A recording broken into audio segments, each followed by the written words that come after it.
All right, Ode. It's good to get you back on, man. You're taking this fight on pretty short notice, man. You posted on your social media that you had some big news coming, and of course, people are waiting. And then it was announced that you're gonna fight Tyson Nam. Why is this opportunity so hard to pass up? Uh, I think there's a lot of people that I think there's people that are fighters, and then there's people that just want to say they're fighters. Also, another thing is if you've been training and if you're in good shape, why not? You know what I'm saying? Mhm. And was there anything to do with maybe contractual things? You know what I mean? Like there was maybe this is your last fight. Is there anything going on like that as well? No, nothing at all. Mm, I got this offer because his opponent fell out, and I was like, mm. let's go. Like I'm a fighter. Like I want to fight. Let's go. You know what I mean? Like Okay. the hardest challenge I have a lot of times is fighting fights. So I always Mm. jump at the opportunity to get uh fights when I can because I know that it's gonna be difficult for me to get a fight. Yeah, and you mentioned that if you're training, then you're probably gonna be able to fight. And I was just speaking with one of your training partners, Jay, and Jay was telling me that you were helping him for his fight coming up, which is actually the week after your fight. And Yeah. how much can you grow though by helping somebody, like helping other fighters out during their training camps? How much can you grow as a fighter? Well, you grow a lot because you're helping them out, but you're also benefiting yourself as well. You know what I'm saying? It's like iron Mhm. sharpens iron. You rub two pieces of a steel together, and they're both getting sharp. It's just like that. Mhm. Let's jump into your last fight, man. It was only 61 seconds. You get the finish, you get the bonus. Could that night have gone any better? No, man, it really couldn't have gone any better because exactly what John and I, with my coach, exactly what we went over and trained and practiced worked. We had a move for everything, everything that he could have thrown. Mhm. If the fight went the distance, I was prepared for it. And you're facing Tyson Nam, and we know what he brings to the table, right? He brings big punches, he brings the power, he has that fearlessness. But when you look at him from a technical standpoint, like what do you see from him? Well, I see a lot. Tyson Nam is extremely seasoned, and he has almost 35 fights. What, maybe 32 fights? He's been around for a long time. He's a veteran of the game. He's been in wars. He's tough. He's a power puncher. He's KO'd all the same guys I've KO'd in the UFC, which makes it an extremely exciting fight. So I'm not looking past him. I know he's, got a lot of talent. Um, but with that being said, I also know who I am as a person and exactly I can do. So I'll just leave it at that and say you'll see on fight night. Tyson's last fight, it was against Matt Schnell, a top ranked guy, and he dropped a split decision. A lot of people say that Tyson won that fight. What do you think? I don't know. I've never watched that fight, honestly. I really don't. I don't watch, Mhm. man. I don't watch a lot of fights or my opponents that much. I don't know. I feel like I should more, but then again, it's like, man, we've turned into we've become so dependent on film that Mhm. we've almost left our whole fighting style up to what the person's gonna do. Like, oh, he's got a great kick, then we don't go to that side. Oh, he's got a great punch, we should stay away from that. He's got a great guard, we shouldn't go in his guard. You know what I'm saying? It's limited us in our capabilities so much that I try not to get caught up in watching so much and being so anal on everything an opponent Mhm. does because I know, like I said, I'm gonna go in there and do what I want to do and do what I do regardless. And so, with that being said, I didn't watch his fight. I didn't watch the fight with him and Matt Schnell, but I know Matt Schnell displayed one hell of a performance his last fight. That would be a great Mhm. fight. Yeah, yeah, for sure. And going back to what you just said about not watching film or limiting Yeah, and film I do. watching. Don't get me wrong. I've watched Tyson fight because I'm fighting him. You know what I'm saying? There's a difference Hmm. between like watching a fight and really studying every movement of your opponent. And I just watched his fight, and I watched probably two of his fights just to see what his Hmm. style was like. And that's about it. I didn't get too like intricate. Do you feel like sometimes we get these fights are boring because like maybe one of the fighters or both fighters just went too deep into studying their opponents to the point where they're just like on a stalemate inside the cage. We've seen sometimes like in the first round where nothing happens for 5 minutes. Do you think maybe that could be the reason behind it? No, that is 100% the reason. It's pressure from Hmm. either yourselves watching fights or from people telling you how good they are, yada yada yada. Hmm. But yeah, I think that is 100% the reason, and that's why I said in the beginning of this interview, there's fighters, and then there's people Hmm. who like the idea of fighting. Once there's point fighters who try to like win the rounds. If I win two Hmm. out of three, which I've thought about stuff like that before, but it's really not who I am.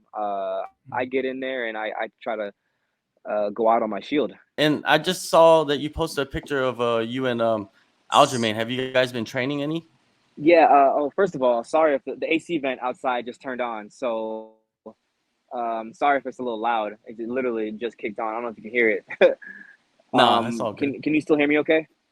Yeah, yeah, for sure. All right. But no, man. Yeah, Aljamain will come over to our gym every Hmm. once in a while, but we don't train like frequently. He'll just come over and because he's right around. Me and Aljo are actually pretty good friends. He's right around Hmm. the corner from where I live, and he actually took me to his house and gave me a tour of his house. He got a freaking beautiful house, but he's got his way of training.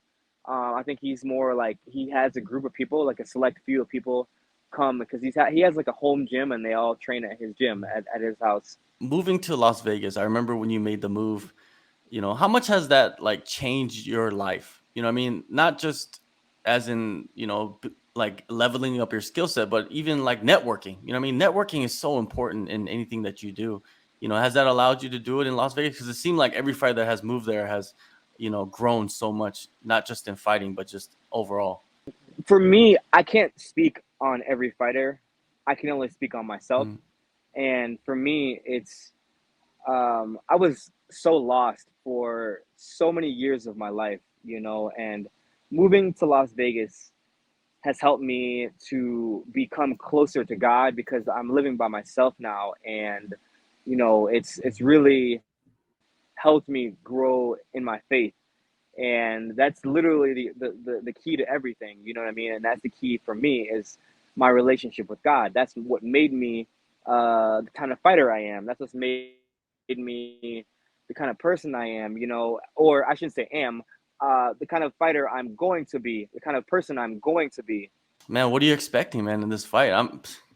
Everybody's expecting a knockout because you guys both knocked out your last opponent. He's also knocked him out, like you just said, and you guys both have that power and that finishing prowess. What do you expect?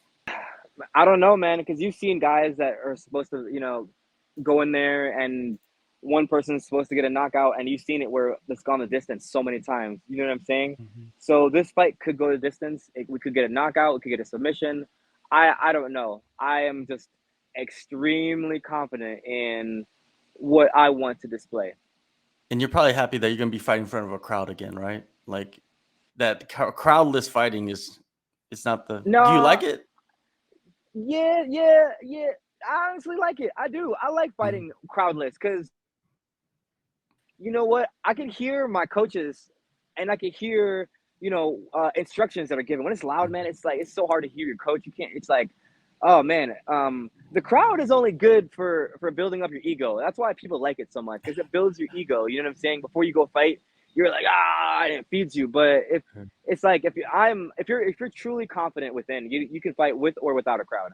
That's where I'm Mhm. at right now. I could fight with a crowd, without a crowd, on an uncharted island with just me and my opponent.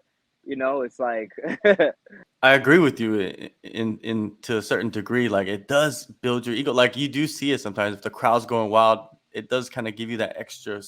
I don't know. I've never fought yeah, that, like that that, boost but that boost of yeah, confidence. It gives you that boost of confidence for sure.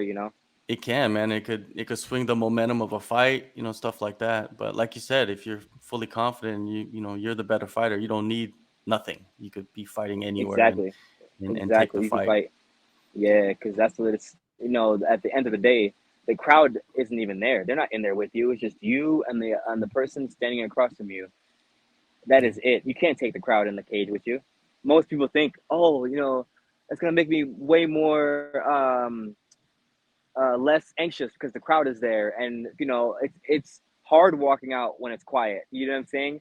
But that's when you get tested on Contender Series. Not only do you walk out when it's quiet, but you don't get any walkout music at all. No. It's dry. And talk about Yeah. something that is a challenge that really tests you. That's one of the biggest tests. It is. It is. Imagine like fighting on the Contender Series, winning, and then your first fight is like on a pay-per-view with like a full That was stadium. me. That was That me. was you. Yeah, that was you. Yeah, literally my first fight was on a Conor McGregor card, pay-per-view. And when you look back at that, man, it must have been was it a Dude, I like a overwhelming? dude, I lost. Yeah. So that'll tell Well, you. I'm saying outside of that, you know what I mean, the fight week and all Well, of that no, I stuff, mean, it's of course it different. was overwhelming. I'm saying I lost because it was overwhelming. You know what I mean? I let the Mhm. moment get to me. It was Yeah. more distracting than anything. I didn't get over. I wasn't nervous because of the crowd, but I was like distracted. I was like, oh man, this is amazing. Yeah, this is. Oh, my ego was just growing. But you need more than ego to fight. You need mental fortitude and Yeah. self-preservation. Yeah, definitely. And man, you've shown so much growth since that fight, man. It's incredible, and you've made a lot of adjustments, which is great to see. August 13th, man, UFC San Diego. You're going to go down to San Diego to fight. Thank you so much, Ode, for the time, man. Appreciate it tremendously. For sure, man. Thank you so much for having me on. I appreciate you and everybody else. If you all want to follow me, I'm doing mental health segments. I've been doing a lot of mental health segments Mhm. just because I feel like most people don't talk about that enough. Follow my YouTube or my Instagram. I have a mental health segment. I'm just starting. I have so far I put up a couple of videos on growth. Well, not growth. I'm sorry. I just spoiled what my next one was going to be on, but confidence, change, and worrying. So growth is going to be my next one. But yeah, man, if you guys want to follow it, Ode Osbourne on Instagram or Ode Osbourne on YouTube or Ode Osbourne on Twitter. I try to keep it sweet, short and sweet.